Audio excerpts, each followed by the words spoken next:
नमस्कार मु प्रशांत पीके creation Jajpur channel तरफरु समस्त दर्शक बंधु मान को स्वागत जनाऊँगी। आज विषय प्रथम अध्याय अर्जुन विषाद जोगर श्लोक संख्या 34। आचार्य पितरः पुत्रा तथैव च पितामहा मातुला ससुरा पौत्रा शला संबोधिनास्तता। श्लोकर शब्दार्थ आचार्य अर्थ गुरु माने, पितरः अर्थ पितृ माने, पुत्राः अर्थ पुत्र माने, च अर्थ एव तथा एव अर्थ सेहीपरि, पितामहा अर्थ पितामह माने, मातुलाः अर्थ मामू माने, ससुराः अर्थ ससुर माने, पौत्राः अर्थ नाती माने, श्यलाः अर्थ शालक माने, लोक कथार कह गले शला माने, तथा अर्थ तथा, संबोधिन अर्थ संबोध्य माने।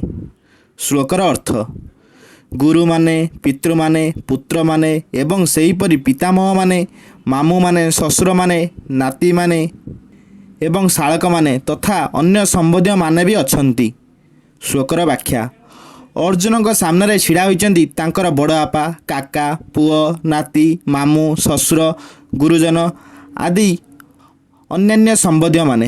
तेणु अर्जुन कन्फ्यूजन होई पड़ी जाउछंती जे संसार रे मनुष्य निजर प्रियजनों पाई भोग पदार्थ संग्रह करे, जदि सेमाने समस्ते मरीजिबे तेबे राज्यभोग मिलगले कौन हेबो?